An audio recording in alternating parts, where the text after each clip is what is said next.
It is my great pleasure to introduce the recently published third edition of document 184, titled Risk Assessment Manual for Civil Aircraft Operations Over or Near Conflict Zones. This release marks a significant milestone in our pursuit of enhancing aviation safety and security in challenging environments, specifically those involving conflict zones. It underscores the dedication of the global aviation community towards this goal. Doc 184 provides comprehensive recommendations to facilitate the application of ICAO standards and recommended practices, as well as ICAO guidance material and industry-recognized best practices. It also addresses risk stemming from both deliberate acts and inadvertent hazards affecting civil aircraft operations over or near conflict zones. I'd like to highlight some key updates to the third edition.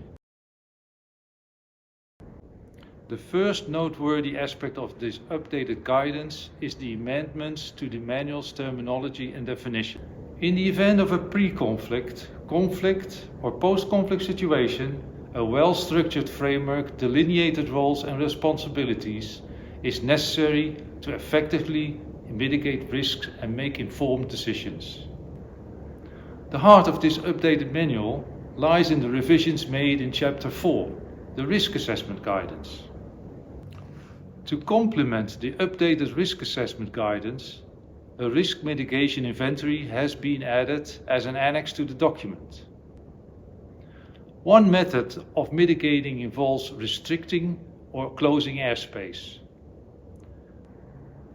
Monitoring established criteria helps determine when formal reassessment of changing risk levels is warranted to support the resumption of civil aircraft operations over a conflict zone. I'd like to hear from my civil aviation colleagues about the practical application of this document. This revised manual provides much useful and needed advice to all entities impacted by flights over or near conflict zones. From a state's perspective, it provides guidance on the main factors a state could take into account when assessing risk, and all the various methods by which information, including threat, can be shared. How do you monitor open source and unclass information? Assess risk. Define your own tolerance threshold. Translate this analysis in a way that is useful and that can be shared with your own air operators.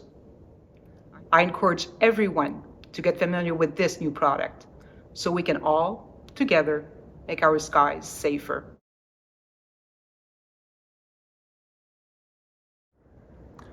Well, I think there are more than one.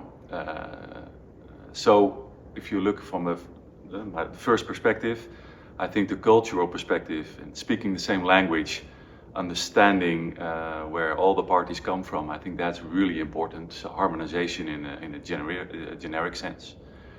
The second part I would like to stress is the underlining of airspace management.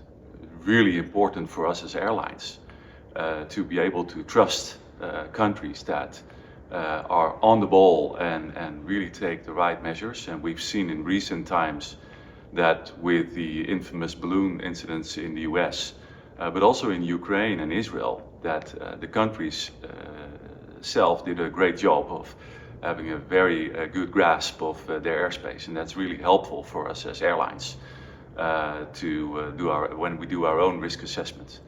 And of course, we need to take into account our own considerations for operating in a certain space.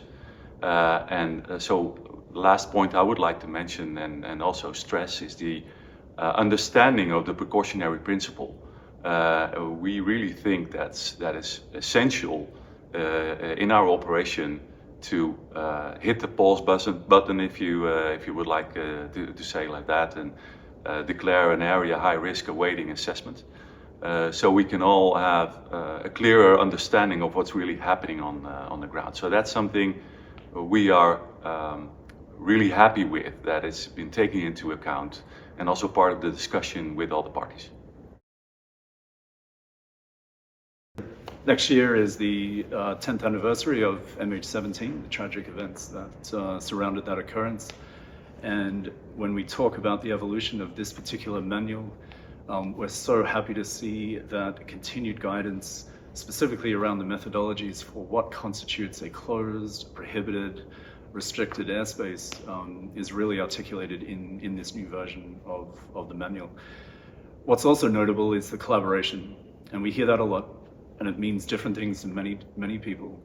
But this was truly an industry to government collaboration in the editorial version, and of course the technical aspects that are contained within the manual. Current events no doubt necessitate international guidance as needed, and it's not just a one-stop, one publication type process. It has to continue to evolve, and we absolutely look forward to ongoing additions in the years to come. Recognizing that the aviation industry is dynamic, it's paramount that our guidance remains up to date and aligned with contemporary realities. The ICAO Civil Aviation Guidance Document 184 represents a significant step forward in the world of aviation safety and security. Thank you, and let us continue working together to make our skies safer for all.